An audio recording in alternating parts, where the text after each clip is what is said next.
Всем привет! Добро пожаловать на мой канал. Продолжаем обучение программированию на питоне.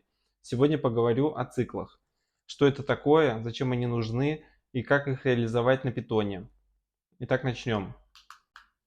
Цикл – это одна из базовых структур любого языка. Позволяет упростить код, избавиться от дублирования и повторного написания однотипных блоков кода. Рассмотрим пример, как может выглядеть код без использования циклов. Например, у нас есть такая задача. Нам надо вывести все квадраты от 1 до 10. То есть, допустим, что мы хотим сделать? То есть, если задача вывести квадраты, то, значит, вызываем функцию print для вывода. И в print будем писать, соответственно, 1 умножить на 1 равно 1. Копируем. 2, 3, 4, 5, 6, 7, 8, 9, 10. То есть по условию задачи мы должны сделать нечто подобное. То есть 10 раз повторить абсолютно одинаковый код, который отличается только переменной.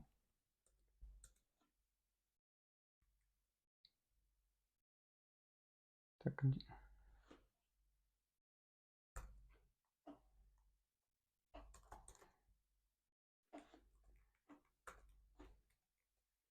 То есть уже видим, насколько это неудобно и рутинно. То есть я даже еще не успел написать и завершить этот код, а уже видно, насколько это долго. Теперь посмотрим, как это упростить с помощью циклов. Для начала определимся, какие циклы есть в питоне. В питоне есть два цикла. Это цикл for и while. Но рассмотрим их на примере. Например, в данном случае, когда нам надо вывести все квадраты от 1 до 10, для начала заведем переменную, в которой будем хранить эти самые числа. То есть заведем список numbers, и в нем будут в списке будут все числа. 10 чисел. Цикл for имеет следующий синтаксис. После ключевого слова for создается переменная. Это локальная переменная, в которой будут храниться последовательно все элементы списка. Дальше ключевое слово in и наш список. Двоеточие, аналогично, как было в случае с условиями. И в блоке кода после отступа, обычно в 4 пробела, пишем наш код. То есть что от нас требуется? Нам надо вывести число. То есть, к примеру, воспользуемся таким форматом. Число умножить на второе число равно третье число. И в нашем случае это number, еще раз number, и number умножить на number. Все. По идее этого достаточно. Смотрим результат.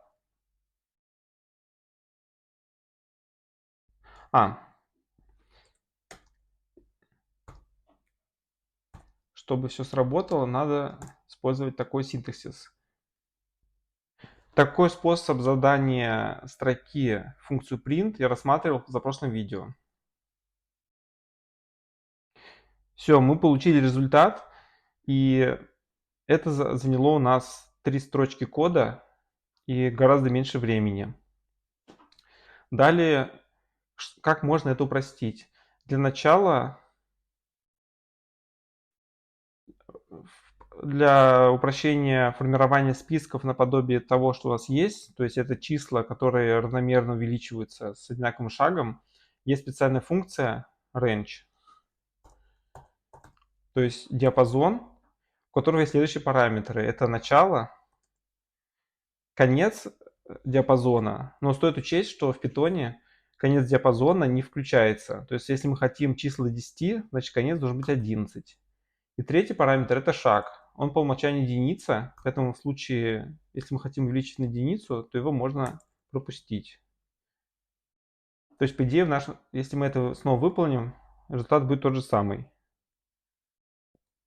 Также можно пропустить создание переменной numbers и сразу объявить range в списке. Такой способ является наиболее типичным использованием функции range в циклах. То есть, например, если мы хотим проитерироваться, то есть пройтись по всем значениям в неком диапазоне, часто это от нуля до какого-то значения, то используется как раз-таки функция range. Именно в таком виде, в котором я тут привел. Также еще одна деталь, которая не связана с циклами, это как можно возводить в степень другим способом. То есть не умножать число на число, а использовать такую запись. То есть два умножения – это возведение в степень. То есть видим, что результат абсолютно тот же.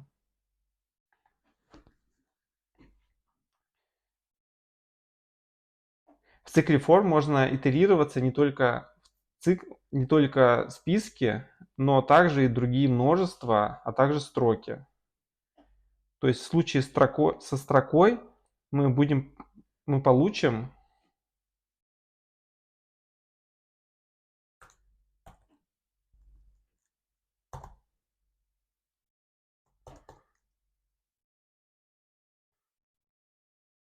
так, пробуем такой вариант. Вот. Как мы видим, в случае со строкой мы можем преитерироваться по каждому символу в строке. То есть, если у нас строка ABC, то внутри цикла for у нас переменная, которая будет означать один символ в строке. Также мы можем итерироваться по словарям. Например,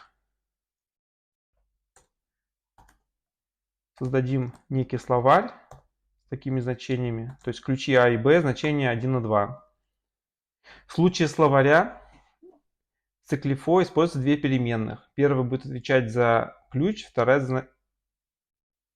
Так. Нет, в случае со словарем эта переменная отвечает за ключ. То есть, если мы распечатаем, да, видим, что это ключи А и Б. Если мы хотим каким-то образом использовать значение, то есть, например, его отдельно вывести, это можно сделать. Так. Кстати, чтобы это сделать, надо объявить словарь отдельно. Например, dict.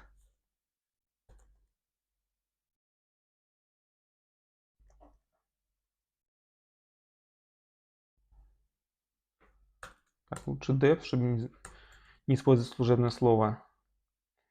Так, и теперь мы можем обратиться по ключу.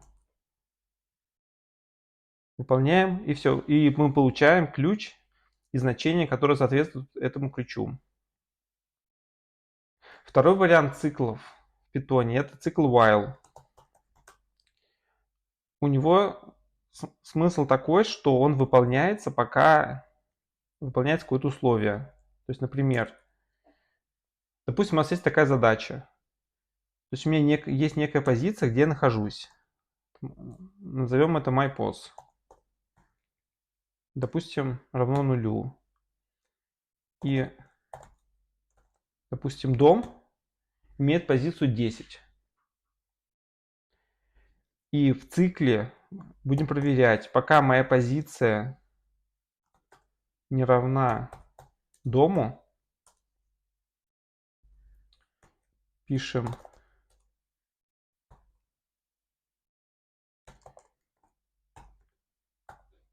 иду домой.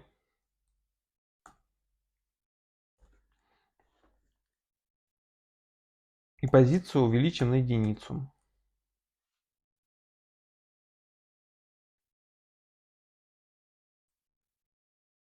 Этот способ увеличения инкремента текущей переменной является короткой записью в питоне.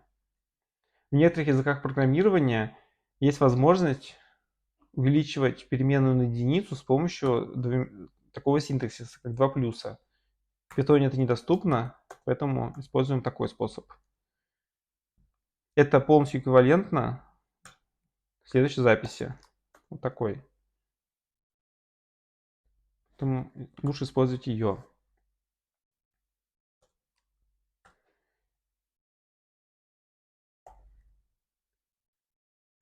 После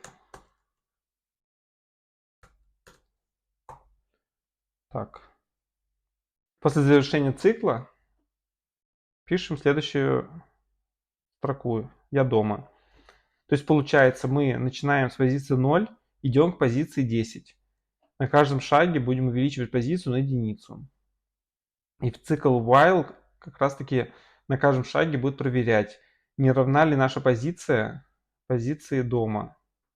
Либо второй вариант можно начать так. Пока моя позиция меньше, чем дом. Выполняем и видим, что у нас 10 итераций иду домой, и далее идет сообщение «Я дома».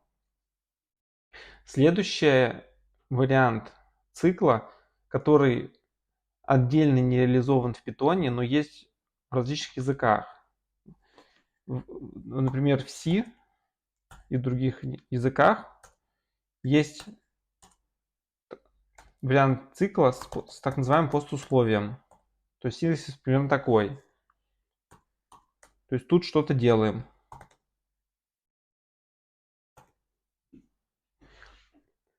Смысл этого цикла в том, что несмотря на условия, мы в любом случае должны выполнить что-то один раз. И если далее условие не выполнено, то сразу же выходим из цикла. Иначе повторяем, пока условие валидно. В питоне нет однозначно эквивалента этому циклу, но можно его реализовать с помощью стандартного цикла while. Для этого используется бесконечный цикл while true. Если мы тут ничего не сделаем и не выйдем из цикла, а выйти из цикла можно с помощью оператора break.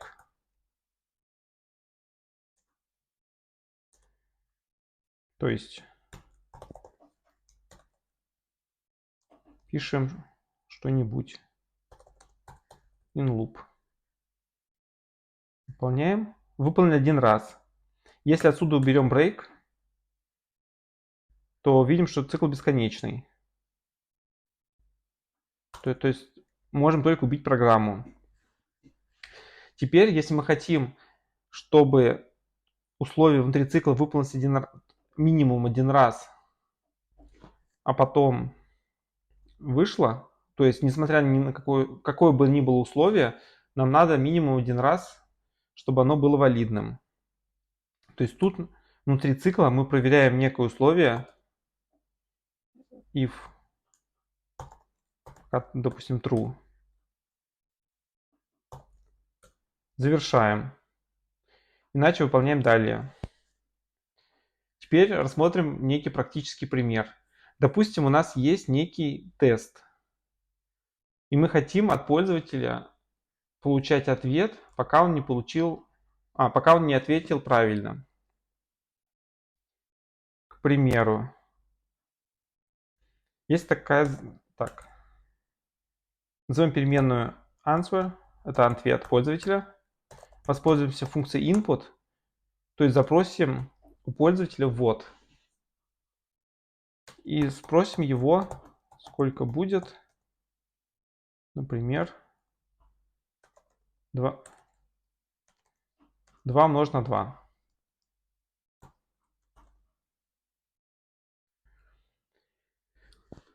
И теперь в условии сравним результат. То есть у нас есть два варианта. Либо сравнить ответ со строкой, так как input возвращает строку. Либо, что более правильно, привести ответ пользователя к целому числу. И пока так, получается, если ответ пользователя верный, то есть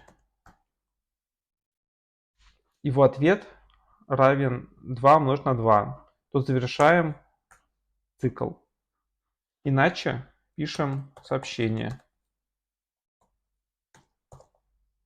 Ответ неверный.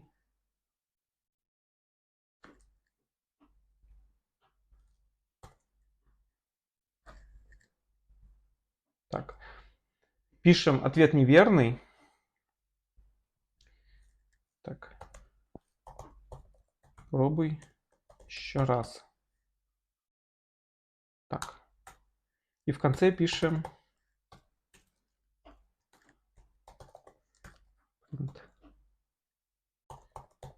правильно.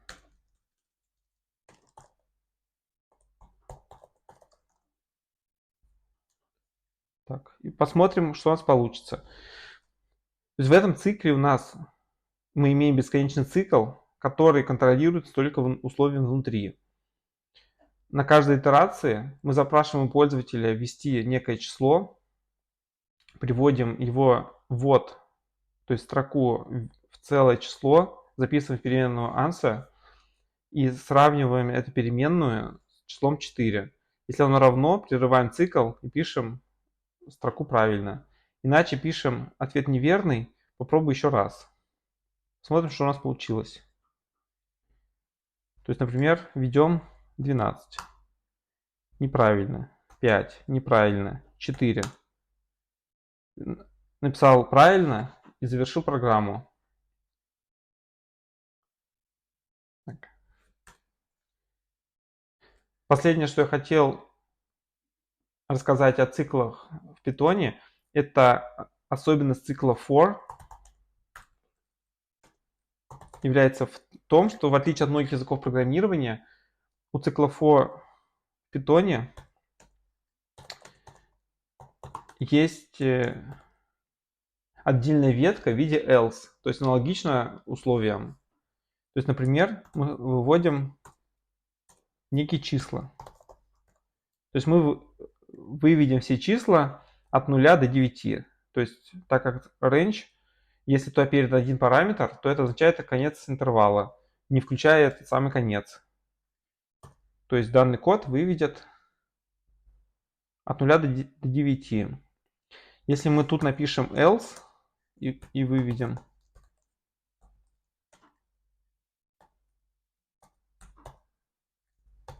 конец.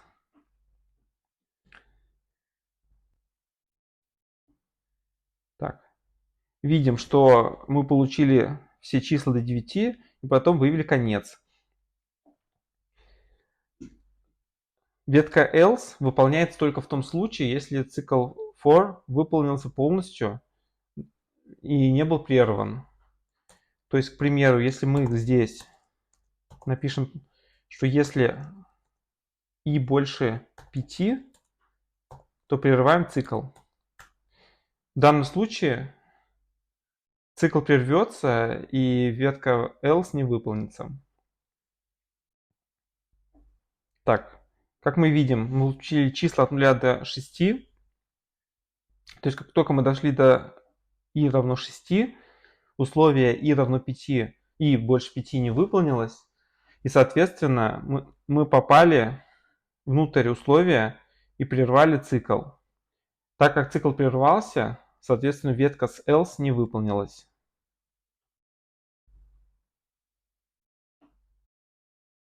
На сегодня это все, что хотел рассказать про циклы. Спасибо за внимание. Подписывайтесь на канал. Всем пока.